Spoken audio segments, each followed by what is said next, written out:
Welcome back, Runaways. We are Runaway Matt and Cass, and we've been living and traveling full-time on the road for the last 2.5 years. So last year we backpacked Mexico for 3 months. This winter we've been traveling the Baja Peninsula for about 2 months now. And we've been back and forth on what our future travels were going to be. And as you can probably tell by the thumbnail and the title of this video, we are continuing down the Pan American Highway. But what is the Pan American Highway? Why are we doing this, and how long is it going to take us? So how do we plan to do this with a dog and a cat? So what are we driving on this journey, and what challenges do we think we're going to face? So the answers to these questions is what today's video is all about.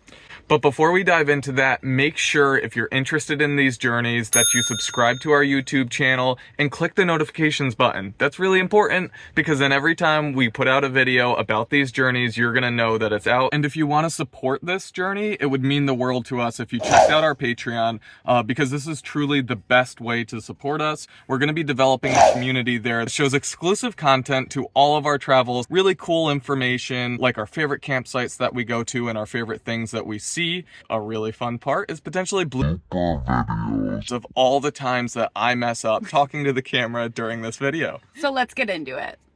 So the Pan American Highway is believed to be the longest road in the world, all the way from Prudhoe Bay, Alaska to the southern tip of Argentina. Now I know what you're thinking. We're currently in Baja, we're continuing down the Pan American, but we didn't start in Alaska.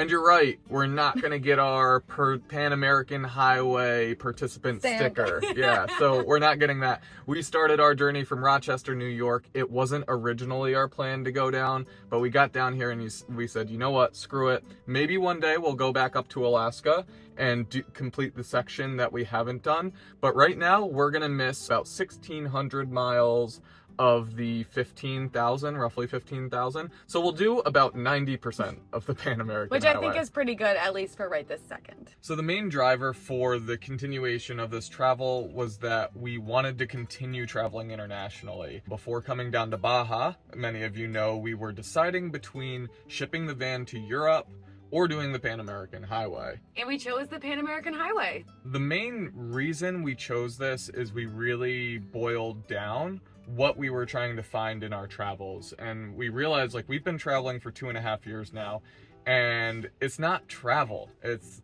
living your life when you're doing this now, right?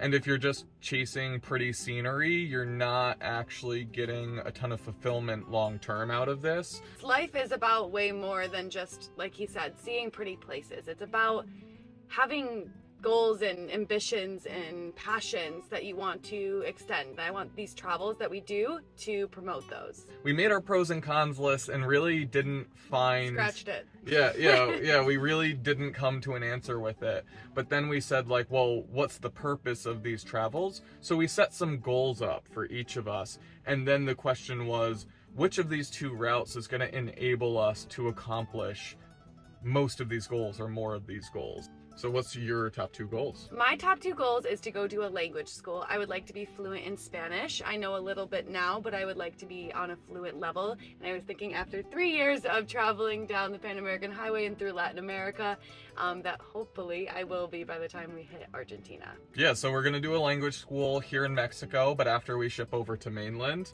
and we're gonna do at least a month of intensive lessons, then continuing through our travels, we're hoping that maybe we're not fluently fluent, but pretty close to fluent. And the second thing I really want to do is I want to learn how to surf. It's been on my goal for a really long time, so I want to be by the ocean and in a lot of areas that I can afford to take surfing lessons and kind of park up on the beach and learn how to surf. So my first goal, ever since I was a little kid, I was really amazed and mesmerized by mountaineering. I have no idea if I'm actually going to enjoy any bit of mountaineering, but I was like, you know what, like, I need to just get an idea of if I actually like this because I'm 29 and it's kind of time to figure out if I'm going to long-term pursue something, when to do it. So I could pursue this in Europe, but I think it's going to be a little easier for me to just like swing a bat at this, see if it's for me somewhere along the Pan American. My second goal, if you follow our content at all, you'll know that I really, really love coffee. And the whole process all the way from the growing and production down to the roasting. And a large portion of the Pan American, especially the portion that we're doing, is through an area known as the Coffee Belt. I want to learn more about this process, and we are going to try to do work stays at coffee farms along the way, just to learn a little bit more about how that is cultivated. And I would say the last goal that we have as a couple and as our little family is we see ourselves long-term in Latin America. Potentially. So to kind of scope it out and see what this wild adventure has to offer and what these amazing places have to offer for us. So how long is this journey going to take us? That's a really hard question to answer. I mean, just the route, if we were going straight there, is close to 14,000 miles, and we're not going straight. We're going bing, bang, boom around each country. We're really trying to stay the majority of every visa that we get in each country. Yeah, we've never really traveled fast, so we decided that this isn't going to be any exception to that rule. Yeah, exactly. Our motto is nowhere to be and all day to get there, and the Pan American Highway is going to be exactly that. But if we had to guess, we'd say 2.5 years. Yep. Just like a random throw the ball shot out there, shot in the dark. About 2.5 years. During these travels, we'll have our dog, Atali. He's a beagle, and our cat, Fogarty, going through, 14 different countries? Yeah, they're going to be some of the most well-traveled animals, that's for sure. Bringing them was a must, as many people feel with their animals. They make life better for us, and we love traveling with them, and they get to see everything that we get to see. So we get to share these moments with them, which is awesome. Yeah. It's going to come with its fair share of challenges, that's for sure. But they're an active bunch, so it should be a lot of fun. Tali loves hiking. Fogarty's actually an indoor-outdoor cat. There's some places we might not let him out, but everywhere that we can, we'll actually let him out of the van to explore. And they're good boys, so they've been able to deal with the travel for the last 2.5 years, so I think they'll do a really good job. So what will we be driving? Well, if you're new here, we have a pretty cool van. It's built on the Astro platform, and it's called an Astro Tiger Pro Van.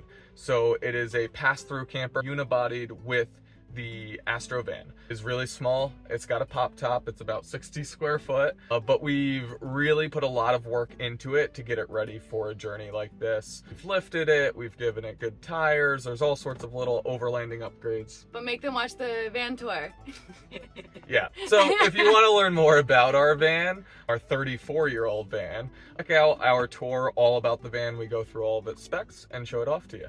So on this journey, we know we're going to face a bunch of different challenges, but ones that I think that we are a little bit daunting for us right now, at least for me, number one is probably burnout, which after living on the road for 2.5 years and traveling full time, you definitely feel sometimes. We have gotten very good at knowing when we're about to hit burnout and what to do to make that not happen and make it not happen. It's a normal part of traveling like this. Yeah. Like, you're gonna reach points of burnout no matter what. Absolutely. For me, I'm gonna give kind of a combo between internet access and cost. You'll see why I pair those together. So we currently use Starlink and we love it. We just don't know for sure if we're going to be able to keep using it down the Pan American because there's all of this gray area. We rely on internet as our source of income. We make a little bit of money on socials. We're trying to grow that even more, as you see, but we both carry part-time jobs that help support our travels. And the reality is the Pan American Highway is going to look a lot different than some of our other travels. Although, like, these countries are cheaper, as many people will say, we're going to be staying and traveling in different ways here. So we're going to be doing a lot more RV parks because safety might be a part of it. But another part of it is just us not fully understanding how public land works in these countries. In the US, it's easy to know this is national forest, this is BLM, you're allowed to be here, but that's not always the case in these countries. So we're gonna have a lot more paid campgrounds. We're also gonna be in cities a lot more because we really want to experience this culture. But anytime you're in a city, you're spending a little bit more money. Absolutely. So those combined between the internet, meaning potentially unsecure income source, and then potentially spending a little bit of money are my two biggest concerns or challenges. And then the last big concern that I probably have is just family. not being in the US and be able to quickly just hop on a flight or quickly drive to any family. Or having them able to quickly see us. Exactly, or having them come to us. It nervous me a little bit. I'm very close to my family, so it's like a little nerve-wracking to just be like, okay, I'm gonna like go on this 3-year-long expedition. But we know that we're gonna prioritize family coming and visiting family as well. But just all the legality that goes into that with having your house, having your animals. But we plan to make it work. Yeah, plan to make it work, make it happen. So there you guys have it. The news is out. We're continuing our travels down to the southern tip of Argentina. Oh my gosh, it's so wild. So we have about a month left here in Baja, and then we are shipping the van over to mainland Mexico. Super exciting. A little nerve-wracking. So exciting. Kind of crazy. I know, it's so wild. Did you ever think that you would be doing 14 countries, 13 countries, whatever it is? Oh my gosh, I literally have In never your van? imagined. In my house, like I would have never. In your van that's older than you are? Yeah, I would have never, ever imagined that this will be our life. This is going to be our life. Ah, it's so crazy. But to follow our adventures, make sure you subscribe to this YouTube channel. Let us know your thoughts on this journey that we're doing. If you've done it or if you've been to any of these countries, give us some recommendations in the comments below. Make sure you tap the notifications button so that you know when we put out new videos of our journeys. If you want more exclusive content behind the scenes or just want to support us in our journey, make sure to check us out on Patreon. That is probably the #1 way to support us on this channel. Cheers, friends. Mwah!